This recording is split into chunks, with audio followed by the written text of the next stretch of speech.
Guys, তোমরা কেমন আছো? আজ তোমাদের জন্য নিয়ে ডোরেমনের আরেকটি এপিসোডের explanation. Doraemon last episode the time paradox. আর আমি জানি তোমরা আমার উপর অনেক রাগ হয়ে আছো। আসলে আমার পিসির পাওয়ার সাপ্লাইতে একটু প্রবলেম হয়ে গেছিল। যাই হোক, ভিডিওটা তোমরা শেষ পর্যন্ত দেখবে। এপিসোডের শুরুতেই আমরা দেখি জিয়ান, সুনিও আর ডেকিসুকিকে। ওরা তিনজন নোবিতার একটা পডকাস্ট দেখছিল আর ওর ব্যাপারে কথা বলছিল। নোবিতা এখন একজন রোবট বিশেষজ্ঞ হয়ে গেছে। ডেকিসুকি জাপানের প্রেসিডেন্ট হয়ে গেছে। ওরা নোবিতার দেখা করার কথা বলতে থাকে। ডেকিসুকি তখন ওদের বলে, তোমাদের কি ডোরেমনের কথা এখনো মনে আছে? সুনিও বলে, ওকে ভুলা অসম্ভব। জিয়ানও তখন রেগে যায় আর বলে, আমরা বন্ধু ছিলাম, কিন্তু ওই আমাদের রেখে ফিউচারে চলে গেছে। ডেকিসুকি বলে, ওই হঠাৎ কথাও জানি হারিয়ে যায়। আর নোবিতাও অনেক চেঞ্জ হয়ে যায়। এরপর আমার ৩৫ বছর পিছনে আসি। আর আমরা দেখি সব সময়ের মতোই নোবিতা আসে আর ওর কাছে একটা গেজেট চায়। ডোরেমন তখন একটা কমিক পড়ছিল, কিন্তু তখনই ওর হাত থেকে কমিকটা পড়ে যায়। নোবিতা তখনও কিছু বুঝে উঠতে পারছিল না যে ওই কথা বলছে না কেন। তখন ডোরেমন মাটিতে পড়ে যায়। নোবিতা ডোরামিকে কল করে আর ডোরেমনের কথা বলে হঠাৎ ওর কি হলো। ডোরামি বলে, ওর মনে হয় ব্যাটারি শেষ হয়ে গিয়েছে। নোবিতা তখন রিল্যাক্স হয়ে যায় আর বলে, তাহলে ওর ব্যাটারিটা জলদি করে চেঞ্জ করে দাও। ডোরামি বলা শুরু করে, এটা অতটাও সহজ নয়। পুরানো কেট টাইপ রোবটগুলোর মেমোরি সার্কিট ওদের কানে ছিল, এগুলো ব্যাটারি পাল্টানোর সময় ইউজ করা হতো। ওর কান তো ইঁদুর খেয়ে নিছে, যার কারণে ওর মেমোরি ব্যাকআপ নেই। এই অবস্থায় যদি ব্যাটারি চেঞ্জ করা হয়, তাহলে ডোরেমন সবকিছু ভুলে যাবে। নোবিতার সাথে থাকা সব স্মৃতি ডোরেমন ভুলে যাবে। তখন নোবিতা ডোরামিকে বলতে থাকে, যদি আমরা ব্যাটারি চেঞ্জ করি, ওই তো ঠিক হয়ে যাবে নাকি?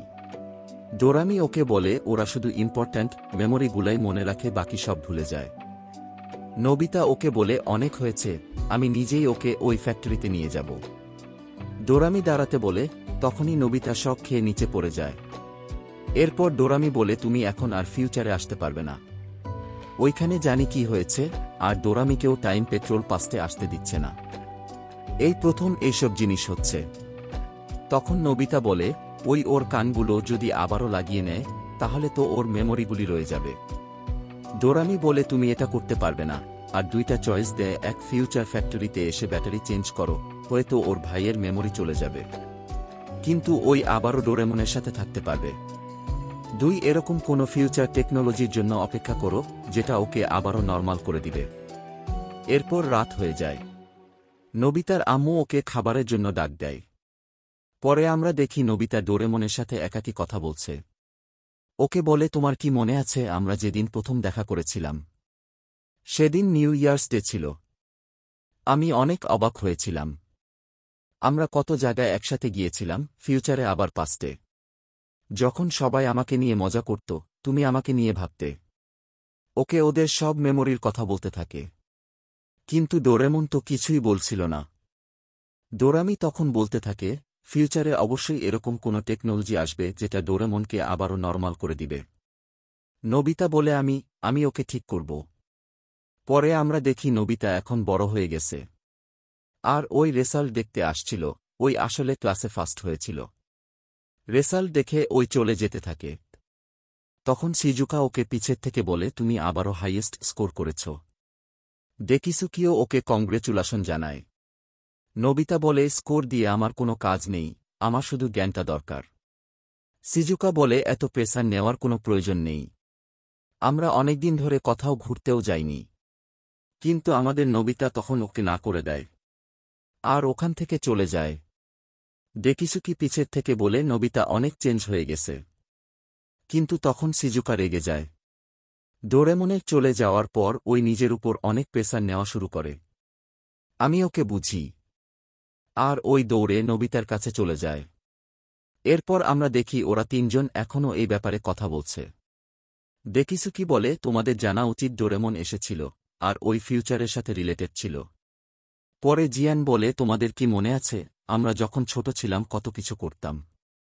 ডেকিসুকি বলে, আমি তো কখনো যাইওনি, তোমাদের মনে আছে? আবার বলে আজকে রাতে একটা নতুন আবিষ্কার যেটা আমাদের মানুষজাতি নাড়িয়ে দিবে তা একজন ইঞ্জিনিয়ার করেছে। সুনিও বলে এখন বুঝছি ওই ইঞ্জিনিয়ার হচ্ছে নোবিতা। এরপর সিন শিফট হয়ে আর আমরা দেখি নোবিতা সিজুকাকে ডাক দিচ্ছে। সিজুকা একটা রুমের ভিতরে যায় আর দেখে নোবিতা কিছু কাজ করছে, আর ওইখানেই একটা বক্সের মধ্যে ডোরেমন ছিল। সিজুকা পুরো অবাক হয়ে যায়। নোবিতা বলে আমি সুইচ অন করছি। পরে ওইখানে ডোরেমনকে আবারও রিপেয়ারের কাজ শুরু হয়ে যায়। নোবিতা আর সিজুকা তখনও ডোরেমনকে দেখতে থাকে, আর আমরাও ডোরেমনকে দেখতে পাই। ডোরেমন আস্তে আস্তে নড়া শুরু করে। ডোরেমন উঠে নোবিতাকে বলে, নোবিতা তুমি এখনও তোমার হোমওয়ার্ক শেষ করনি। নোবিতা আর সিজুকা তখন ছোটকালে ফিরে আসে।